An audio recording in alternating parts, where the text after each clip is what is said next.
Assalamualaikum warahmatullahi wabarakatuh. Waalaikumsalam warahmatullahi wabarakatuh. Apa kabar, Bang? Alhamdulillah sehat. Nah, alhamdulillah sehat. Ya. Wah, ada di sana ini.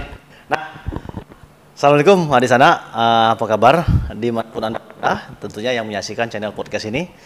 Dan alhamdulillah di program podcast bertandang hari ini kita bertandang di ruangan Kepala BPKP, Badan Pemeriksaan Keuangan Perwakilan Provinsi Bengkulu. Yaitu siapa lagi kalau bukan Bapak yang ada di samping kita ini. Nah, ini akan kita berdiskusi atau dialog membahas seputar masalah atau topik yang lagi hangat di bumi Prapresia saat ini.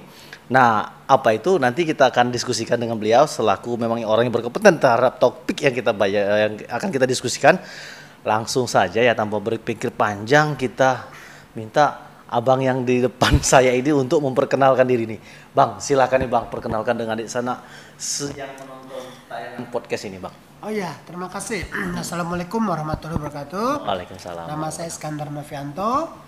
Gelar saya AK MSI CVRA CA KIE Cipsas CGCAE. Nah, ini gelar ini selalu menempel memang di dalam kalau kita paparan slide-slide. Karena tujuannya untuk mengingat hutang kita sudah seberapa banyak. Itu semua saya dapatkan dari uang negara, ya saya dibiayai negara. Nah, itu hutang saya kepada negara, betul. Nah, mudah-mudahan dengan bincang-bincang ini ya kita anggap mencicil hutang saya lah ke negara. Jadi sekarang saya sebagai kepala perwakilan BPKP Bengkulu. Alhamdulillah. Mekanisme mungkin di bagian kalangan pemerintahan nih kan, mekanisme penyaluran hibah. Nah, ini kan yang lagi trending topik ini. Kebetulan memang belakangan ini kan yang menjadi sorotan itu untuk wilayah Kota Bengkulu terkait dengan penyaluran dana hibah yang ya mungkin dinilai publik cukup fantastis. Nah, dari kacamata Abang nih Bang selaku Badan Pemeriksaan Keuangan yang berkompeten untuk menganalisa seberapa rasionalkah sebuah pemerintahan itu bisa memberikan uang atau bisa memberikan hibah kepada lembaga instansi lain. Ya, ya terima kasih. Jadi untuk kaitan dengan hibah ya. Yeah. Sebenarnya secara regulasi itu sah-sah aja. Secara regulasi hibah itu memang dimungkinkan. Dalam arti bahwa baik pemerintah pusat, pemerintah daerah, itu kan kita dalam satu bingkai NKRI. Iya, benar. Artinya semua saling mendukung. Nah, artinya ketika dia diberikan kewenangan untuk itu, tentunya dia harus mempunyai manajemen, ya kan? Dengan berbagai macam pertimbangan, analisa segala macam. Dari kacamata Abang selaku ahli keuangan ini melihat pemberian hibah itu apakah tidak perlu pertimbangan dengan kemampuan? Artinya kalau orang tuh uangnya ada, terus dia tidak mampu mampu memenuhi kebutuhan dia sendiri, tapi mau menyumbang juga untuk orang lain. Nah, ini gimana nih kalau analoginya sederhana seperti itu, Bang? Ya kalau memang seperti itu ya nggak benar kan. Jadi begini. Kalau untuk daerah, ya, kan manajemen keuangan kan jelas. Ya kita lihat dong. Kita lihat bagaimana kemampuan keuangan daerah, bagaimana tingkat kemandirian daerah, bagaimana kita lihat spending review, kita review belanja-belanjanya itu kemana. Misalnya gini, berapa besar sih dari APBD dia digunakan untuk belanja pegawai? Ya kan? Nanti kita kaitkan belanja pegawai berapa persen, berapa besar tingkat kemandirian daerah. Artinya anggaran daerah itu bersumber dari mana? Kalau kita bicara akuntabilitas keuangan, kita kan juga bicara dari mana uang kita peroleh, kemana uang kita belanjakan, ya kan? Dari mana kita peroleh? Ada yang dari pusat, ada yang dari PAD dan sebagainya. Benar. Untuk melihat tingkat kemandirian kita itu seperti apa. Ya. Kalau kita sudah memang PAD kita sudah besar, tingkat kemandirian kita besar, nah kita untuk belanja pegawai berapa. Tapi kalau tingkat kemandirian kita masih kecil, hati-hati juga. Bagaimana mengelola keuangan tadi untuk belanja-belanja yang betul-betul prioritas. Di samping itu juga nanti kita cek juga pertumbuhan ekonomi itu banyak didongkrak dengan yang namanya belanja-belanja untuk investasi, belanja modal, untuk infrastruktur dan sebagainya kan. Nanti kita lihat juga berapa persen dari APBD yang ada untuk belanja modal seperti itu. Itu harus kita kaji dulu dan dari situ baru kita kelihatan bagaimana sebenarnya tingkat kemampuan keuangan daerah kita, layak nggak kita dengan uang yang sekian itu untuk kita memberikan hibah-hibah membantu instansi lain. Nah ini Abang ada analisa nggak, Bang? Artinya untuk data. Kalau Abang melihat data yang Abang sudah analisa, ya kan ini kan Abang naungan Abang ini kan artinya menaungi seluruh 10 kabupaten kota nih. Ya. Nah, sehingga bisa memberikan semacam wawasan, gambaran bahwa itu data yang analisa Abang itu per kapan, data detailnya seperti apa. Jadi bisa disampaikan melalui. Gini, saya nggak mau menyimpulkan ya. Ya, tapi benar. gini, silakan kita sama-sama menyimak kan, silakan aja kita menyimak data dan informasi yang ada seperti apa. Benar. Kan, pertama begini. Kita sajikan. Pertama begini, tentu pertama kita melihat secara besar APBD. APBD, postur APBD. Postur APBD. Benar. Per 31 Desember 2021. 21, oke, ini 2021 di sana. Per 31 Desember 2021 itu seperti apa? Nah, kita ketahui dari total APBD yang ada ya Provinsi Bengkulu, kita melihat berapa persen kemampuan penyerapan anggaran. Itu dulu. Jadi dari uang yang ada, mampu nggak kita menyerap? Oke. Kan? Nah, kita melihat per 31 Desember 2021 kemampuan penyerapan anggaran kita, misalnya Provinsi Bengkulu dari anggaran 3 triliun, realisasi APBD-nya 2,6 triliun, artinya 86,33%. 80 itu serapannya ya? Serapan. Nah, karena uang kan 3 triliun kan memang cukup besar. Realisasinya 2,6 triliun. 2,6 triliun. Kota Bengkulu. Dari 1,1 triliun itu penyerapannya 1,03 triliun. Oh, hampir dikit-dikit. 87,2 triliun ya. Berarti kan. Nah, Bengkulu Selatan 91% penyerapannya. Total postur APBD-nya? Ya itu dari anggaran 986 miliar, realisasinya 898 miliar. Nah, yang berikutnya kayak Lebong ya 91,82% ya penyerapan. Bengkulu Utara 89,77%, Kabupaten Kaur 90,32%, Seluma 75,10%. Kecil Seluma. Kecil Seluma. Seluma ini yang paling kecil dari 10 kabupaten kota. Dari seprovinsi Bengkulu. Paling kecil Seluma dia hanya 75,10%. Dari anggaran 981 miliar hanya terserap 736 miliar. Nah, Muko 88,72%. Lebong 79,14%. Kepayang itu 86,91%. Berikutnya Kabupaten Bengkulu Tengah ini sedikit di atas Seluma, dia 77,64%. Artinya bahwa dengan uang yang tidak terlalu besar saja, ya penyerapannya kan tidak maksimal. Nah, artinya itu juga banyak indikator ya. Nah, berarti kan ada kinerja berbahas nanti orientasinya. Itu bagaimana kita, karena penyerapan anggaran tuh harusnya berbanding lurus dengan kinerja. Kan kita mengubah. Dari uang kita ubah menjadi kinerja. Benar. Itu kita bisa melihat dari penyerapan anggaran. Nah, itu nanti bisa dianalisa sebenarnya kalau secara detail. Iya, bisa kita analisis lebih lanjut. Nah, yang kedua yang penting ya untuk kita tadi mau bicara hibah. Kita cek kemandirian daerah. Tingkat kemandirian daerah kita cek gitu kan. Kalau kita nggak mandiri mau kasih uang gimana? Seprovinsi Bengkulu ya. Provinsi Bengkulu ya? Ya, seprovinsi Bengkulu. Kita cek aja. Jadi gini. PAD untuk provinsi aja nih, provinsi ya. Provinsi itu PAD-nya 948 miliar. 948 miliar, oke. 948 miliar itu dari anggaran yang tadi kita kita dari pusat ya. Kalau dari pusat itu kan 2,1 triliun. Ya. Artinya bahwa tingkat kemandiriannya itu hanya sebesar 44 enggak termasuk besar lah kalau 44,91%. Oke, 44,91%. Karena PAD-nya sebesar 948 miliar, dari pusatnya 2,1 triliun. Nah, Kota Bengkulu ya, PAD-nya itu 224 miliar. Oke. Ya kan? Sedangkan dana transfer dari pusat 920 miliar. Artinya Kota Bengkulu itu tingkat kemandirian daerahnya 24,42%. 24,42%. Yang selebihnya tuh drop.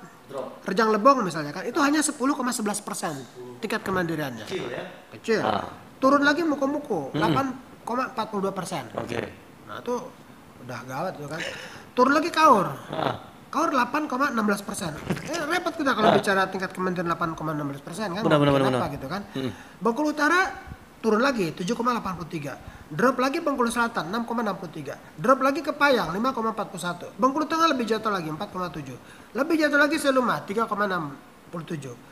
Lebong paling kecil lagi 3,29. Nah, artinya kalau kita bicara tingkat kemandirian daerah seperti ini sangat riskan kalau kita tidak betul-betul skala prioritas itu kita utamakan. Iya, benar-benar. Kalau kita makin kita kekurangan tingkat kemandirian, prioritas itu betul-betul tajam. Ya benar. Mana yang prioritas itu yang artinya mensortir benar-benar program yang betul. Nah, kenapa demikian? Kita cek coba. Kita cek. Belanja yang penting untuk kita menyelenggarakan pemerintah kan belanja pegawai.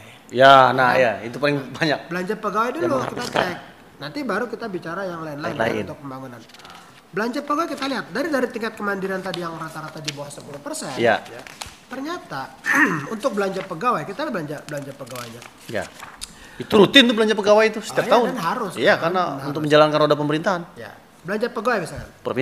Provinsi. Ya. Dari dari anggaran 3 triliun, 3,05 triliun. Ya. Itu belanja pegawainya 1,2 triliun. Artinya persentasenya 39,77%. 39,77%. Nah, kalau kita bandingkan tadi ya tingkat kemandirian 44,91% ya. Oke lah dia masih ditutup.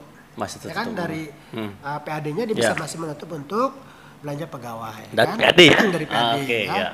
Meskipun itu juga kita harapkan kan agak spare-nya agak panjang sebetulnya. Tapi ya memang sih masih melampaui. Tapi tetap aja kita tidak harapkan demikian sebetulnya. Kita ingin lebih lagi.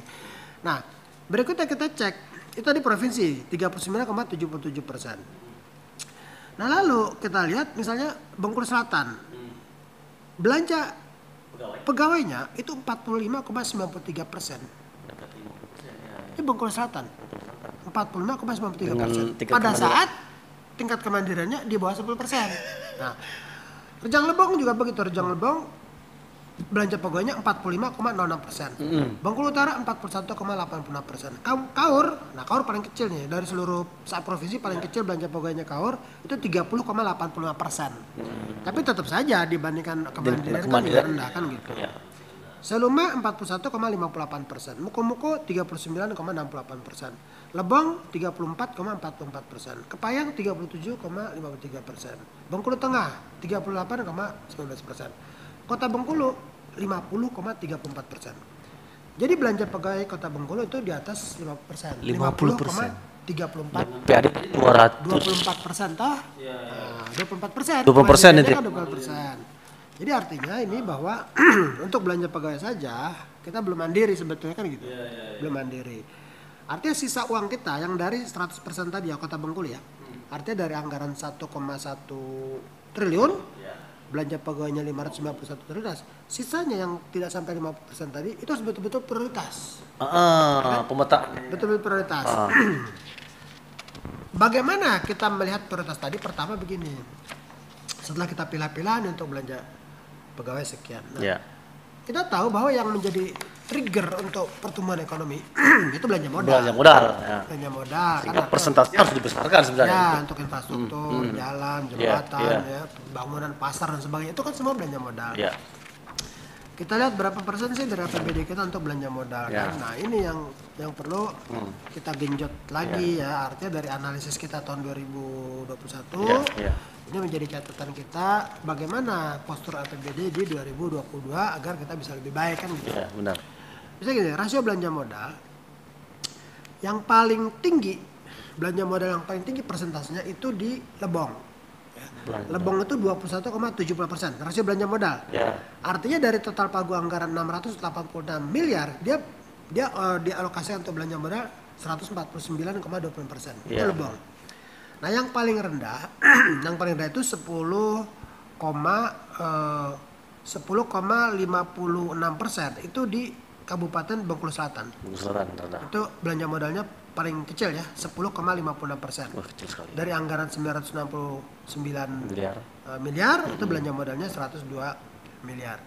Nah, kalau Provinsi Bengkulu ya dari anggaran 3 triliun belanja modalnya 425 miliar. Atau 13,93%. Nah, ini ya berturut-turut lah kalau kayak kita lihat Rejang Lebong 10,68%, Bengkulu Utara 12,77%, Kaur 16,95%, Seluma 10,81%, Muko 15,58%, Lebong 21,75% tadi yang paling tinggi. Kepayang 18,50%. Lalu Bengkulu Tengah 17,22%, Kota Bengkulu 13,51%. Artinya kalau Kota Bengkulu ini dari anggaran 1,1 triliun itu belanja modalnya 158 miliar.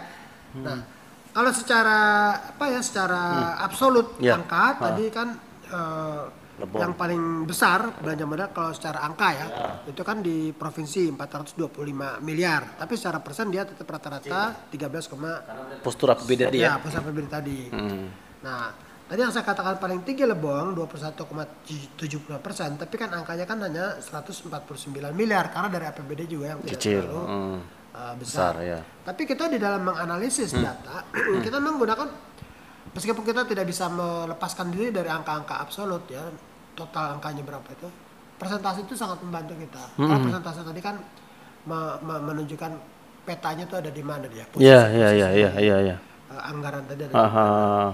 Nah, jadi dengan kondisi seperti ini tentu ya kalau kita melihat prioritas-prioritas pembangunan di daerah itu harus betul-betul dipertajam. Iya, benar-benar.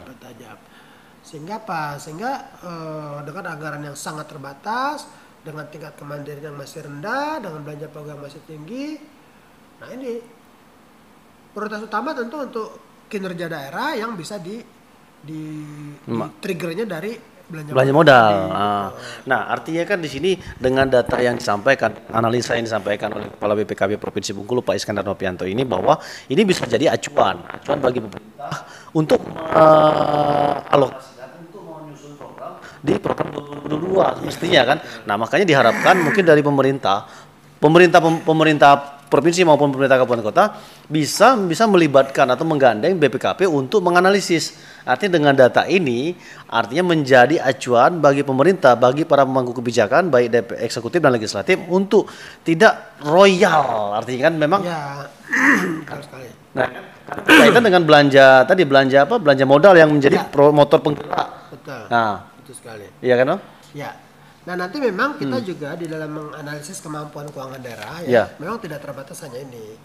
Kita juga melihat bagaimana perurusan masing-masing ya kan, dengan tujuan indikator-indikatornya, dengan target-targetnya seperti apa. Artinya begini sebetulnya. Untuk belanja daerah ya. Ada 4 hal yang harus dipertimbangkan. Ini hal yang harus jadi perhatian. Itu harus jadi perhatian betul. Oke, pertama belanja daerah. Yang pertama standar pelayanan minimal. Standar pelayanan minimal. Iya, perurusan. Jadi masing-masing urusan itu dia harus apa yang harus dilayani oleh pemerintah untuk melaksanakan suatu urusan.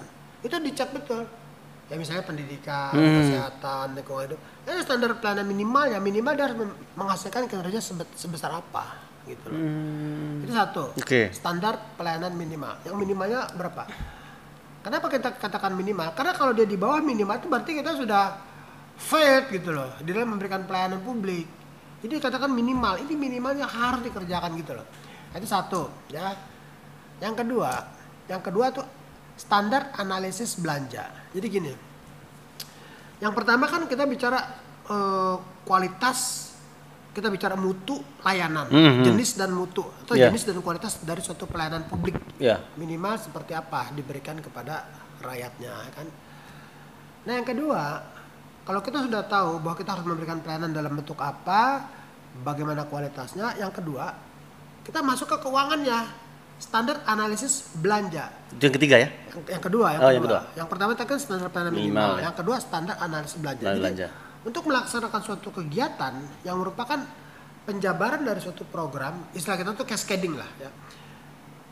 Berapa uang yang harus diserap? Berapanya ini dihitungnya dari bentuk formulanya. Contoh gini ya, formulanya itu begini. Kalau kita mau bikin jalan 1 kilometer, berapa aspalnya, berapa batu kalinya, berapa batu pecahnya, berapa pasirnya, itu formulanya jelas. Rapnya rapnya jelas. Jadi formulanya jelas. Itu standar analisis belanja.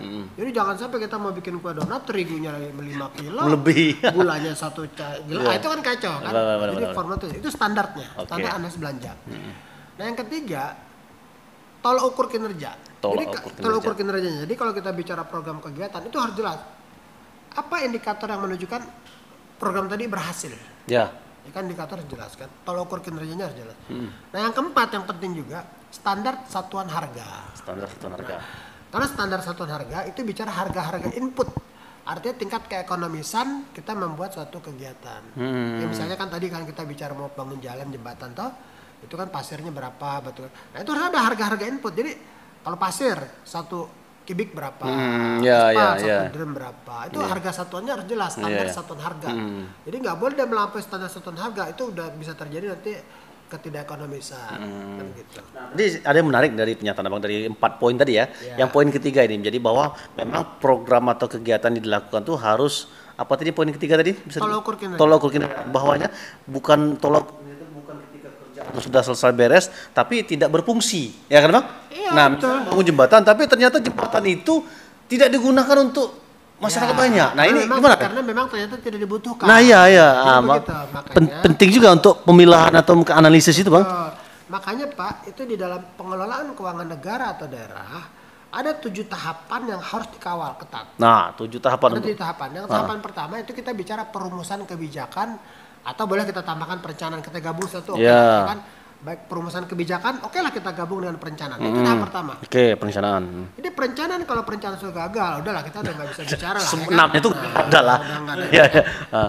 Bagaimana perencanaan supaya berhasil? Nah itu tujuannya. Berarti kita harus tahu pokok permasalahan, kan gitu kan? Identifikasi. Ya, identifikasi permasalahan kita itu apa. Ya. Sehingga data informasi apa yang harus kita butuhkan untuk mengetahui kondisi yang kita hadapi, ya kan? Nah, itu kalau data-data dan sebagainya sudah matang, baru kita bisa merencanakan strategi-strategi untuk mencapai tujuan kita. Itu kunci di perencanaan. Jadi kalau kita bicara perencanaan, yang pertama kita harus jelas tuh where we want to go. Kita mau kemana? Harus jelas dulu kita mau kemana nih. Harus jelas. Jangan kita berdebat nggak jelas. Ya kan? Tujuannya jelas. Nyasar. Where we want to go-nya dulu. Kita mau kemana dulu? Sepakati dulu. Baru kita bahas nanti strateginya. Jadi setelah kita tahu where we want to go, kita tahu kita mau kemana, visi misi daerah mau kemana, tujuan-tujuan mau kemana, kita tetapkan dulu, komit ini yang jadi arah kita. Nah, baru yang kedua kita bicara where are we now, posisi kita di mana nih, kita punya apa, SDM kita bagaimana, kelemahan kita bagaimana, kita punya sarana prasarana seperti apa, situasi seperti apa, dan sebagainya, itu harus kita kuasai. Jadi kita mau kemana jelas, sekarang kita ada di mana jelas, baru kita boleh bicara strategi. Strategi itu kan artinya kan cara mencapai tujuan dan sasaran. Benar. Dengan kondisi kita seperti ini, kita mau ke sana, caranya bagaimana? Nah, disitulah kita bicara program. Kita bicara programnya seperti apa, kegiatan seperti apa, dalam rangkaian kebijakan-kebijakannya seperti apa. Itu where we want to go itu di situ. Where we want to go-nya jelas, where are we now-nya jelas, how to get there itu strategi. Caranya bagaimana? Strategi bentuk apa? Program kegiatan seperti apa? Nah, itu yang ketiga. Yang keempat, kalau kita bicara perencanaan, yang keempat itu kita bicara how to measure. Bagaimana kita mengukur? Kita harus jelas kita ukur. Dengan program ini, program kita seperti ini, kita on the right track atau enggak? Jadi how to measure itu isinya tuh indikator-indikator. Kita kenal ada indikator input, indikator proses, indikator output, indikator outcome, macam-macam tuh. Macam-macam istilah. Outcome, ada immediate outcome, intermediate outcome, ada ultimate outcome, atau orang bilang outcome, benefit, impact, silakan lah. Istilahnya banyak. Banyak, tapi yang penting dia menunjukkan suatu peningkatan fungsional. Mulai dari manfaat, mulai dari bahan bakunya. Kalau kita bicara gini lah, kita bicara pendidikan. Pendidikan itu tujuannya apa? Itu harus kita pahami dulu. Sekolah. Tujuan pendidikan apa? Membangun sekolah? Salah. Tujuan pendidikan apa? Punya guru-guru bersertifikat? Salah. Tujuan pendidikan untuk mencerdaskan anak bangsa. Nah, kenapa kita mencerdaskan? Untuk nanti perubahan perilaku dan sebagainya ya. Benar. Jadi untuk mencerdaskan itu bagaimana? Harus ada proses belajar mengajar. Nah, untuk ada proses belajar mengajar berarti dia harus punya gedung sekolah, instrumen ada guru berkualitas, ada kurikulum, ada buku paket dan sebagainya lah. Nah, di situ kita bicara kegiatan-kegiatan yang satu rangkaian untuk bisa nanti bermanfaat. Itu yang keempat ya, kelima tadi. Ini tadi jadi kembali bicara tahapan toh. Jadi pertama kita bicara perencanaan. Perencanaan harus matang. Yang tadi matang bagaimana perencanaan yang matang? Tadi yang kita bicara. Where we want to go, where are we now, how to get there, how to measure. Itu perencanaan. Nah, yang kedua, masuk. Kita perencanaan sudah matang seperti apapun, sudah hebat kita diskusi berpanjang lebar. Tapi kalau kita tidak masukkan di penganggaran ya sama juga bohong. Anggaran ya. Jadi kalau kita bicara arah pembangunan, kita tidak hanya bicara apa yang dislogankan, apa yang di pidato-pidatokan, kita bisa dituangkan dalam visi misi. Ya, cek anggarannya. Ya, kemampuan anggaran. Nyambung nggak di anggaran? Benar. Kalau nggak di anggaran, itu istilahnya itu omdo. Omdo, galak PHP ya. Kan, PHP kan. Cek anggarannya. Iya. Jangan kita hanya percaya aja, oke semua ada di RPJMD. Anggaran ada apa enggak? Kalau benar. Juga bohong. Benar. Kita cek. Jadi proses penganggaran bagaimana sesuai dengan apa yang sudah kita rencanakan, ya kan? Yang kita kenal tadi yang RKPD-nya masuk dia di anggaran, jadi jelas kegiatan-kegiatannya jelas kan. Nanti kalau setelah kita bicara anggaran, ya mudah-mudahan cocok ya, rencana sudah matang, anggaran siap, cocok kan. Ada setiap itu ada problem. Masuk lagi ke eksekusi anggaran, pelaksanaan anggaran. Pelaksanaan anggaran kan tentu juga bicara masalah penatausan dan sebagainya, pembukaan dan sebagainya. Nah, pelaksanaan anggaran juga harus dikawal. Karena apa? Bisa aja nih waktu perencanaannya oke masuk, penganggaran masuk, begitu eksekusi anggaran bermasalah, kita beli bibit sawit, bibit yang palsu. Suspek.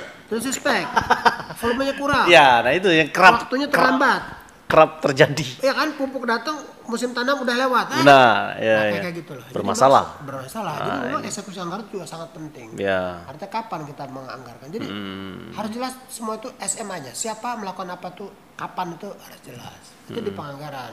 Jadi boleh saya semacam tarik kesimpulan bahwa ketika pemerintah mempedomani apa yang menjadi penjelasan Kepala BPKP tadi, maka artinya anggaran itu tidak ada istilah yang sia-sia. Dalam artinya kemudian anggaran tidak ada istilah salah sasaran. Artinya tepat guna. Makanya berkaitan dengan topik kita yang dibahas hari ini tentang hibah, artinya nanti ada analisa ketika sudah mempedomani itu, maka kemampuan keuangan kan bisa diukur. Kalau kita sudah mampu, is okay tadi kan. Idealnya kan bicara ideal untuk memberikan uang kepada lembaga untuk membantu atau program kerja beliau. Betul. Karena memang sebetulnya semua kelembagaan semua itu kan bahu membahu. Iya, benar. Tinggal kuncinya kita skala prioritas. Nah, itu kata kunci. Skala prioritas sangat tergantung kepada constraint. Keterbatasan kita. Kita punya uang berapa. Nah, artinya sesuaikan ngukur ke baju di badan ya. Betul, istilah itu ya. Betul sekali. Nah, jadi semoga dengan tayangan ini tadi apa yang disampaikan Bapak Bang Iskandar ini bisa menjadi pedoman bahwa ketika pemerintah ingin memberikan suatu hibah, apalagi kepada lembaga di luar pemerintahan, artinya maksudnya di luar pemerintahan itu di luar cakupan urusannya lah. Vertikal lah itu, artinya melihat kemampuan dia itu dulu. Memang dia secara punya keuangan dia punya uang, tapi kan punya uang itu tidak serta-merta bisa dihambur-hamburkan begitu saja, karena uang ini kan uang dari. Enggak, sebetulnya sih bukan dihamburkan ya. Bahasanya itu. Bukan juga ya istilah itu. Tapi artinya mana yang prioritas dengan urusannya. Benar. Nah, jadi biar tersistem ya, Bang. Ya. Nah, Bang. Artinya itu yang menjadi pedoman bagi pemerintah nanti yang menyaksikan tayangan ini ya kan, bahwa bisa memberikan wawasan kompleks ya kan. Artinya BPKP juga siap memfasilitasi jikalau ya kan Bang? Harus siap Bang ya. Jadi pendampingan, karena bagaimanapun analisis ini menjadi acuan Bang ya. Betul. Nanti di sini juga kita semua bicara pada saat kita tahapan-tahapannya kita juga bicara manajemen risiko. Nah, manajemen risiko nih, apalagi manajemen risiko ini? Ya, manajemen risiko itu bagaimana kita mengetahui bahwa setiap tujuan kita yang kita laksanakan dengan program kita, semuanya itu ada risiko kegagalan. Resiko kegagalan. Pasti semua. Tinggal lagi berapa persentasenya? Tinggal kita jangan takut dengan resiko. Yang kita takutkan adalah kita tidak menyiapkan mitigasinya secara baik. Bahwa memang dalam penataan pengelolaan keuangan itu benar-benar harus bisa memitigasi. Karena kalau tidak ya tadi akan sia-sia dan kasihan, karena pemerintah sebagai pihak penyelenggara roda pemerintahan diberikan kewenangan untuk memajukan suatu daerah, Bang ya? Ya, betul sekali. Terakhir Bang, closing statement di program kita saat ini, apa yang bisa disampaikan terkait dengan topik yang lagi kita berbincangkan berkenaan dengan hibah ini Bang? Bagaimana menjadi acuan dan rujukan bagi pemerintah sehingga kedepannya ya lebih selektif dalam pengelolaan keuangan. Oke, jadi terkait dengan hibah ya Bang? Closing statement saya ini bahwa masing-masing semua kita harus memahami dengan baik tugas fungsinya. Jadi tugas fungsi masing-masing kita itu apa. Nah, itulah yang harus kita lakukan, karena dari masing-masing tugas fungsi semua itu sudah desain ya. Kalau fungsi-fungsi semua masing-masing berjalan dengan baik, maka pembangunannya berjalan dengan baik. Jadi prioritaskan, utamakan tugas fungsi kita tentu dengan prinsip-prinsip tadi, masalah integritas kita, yang artinya objektivitas, transparansi, kejujuran, akuntabilitas, itu semua harus kita bangun. Artinya di dalam kita memahami tugas fungsi, betul-betul orientasi kita bagaimana mensukseskan tugas fungsi kita.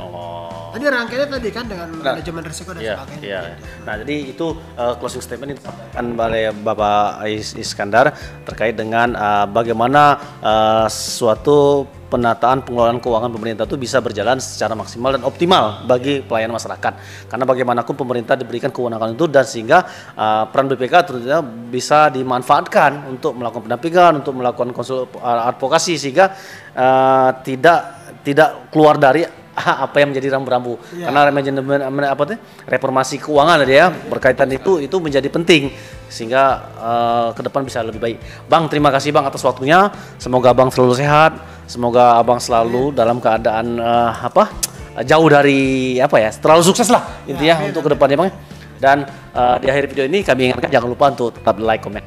Semoga tayangan ini bisa bermanfaat dan kami juga semakin semangat menyajikan konten yang tentunya sifatnya menginspirasi dan memberikan wawasan lebih kepada masyarakat.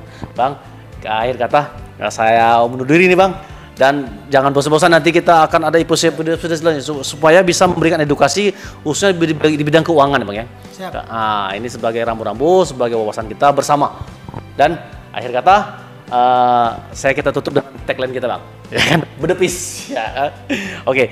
Realita Positif Channel Bedepis. Demikianlah, wabillahi taufik wal hidayah. Wassalamualaikum warahmatullahi wabarakatuh. Waalaikumsalam.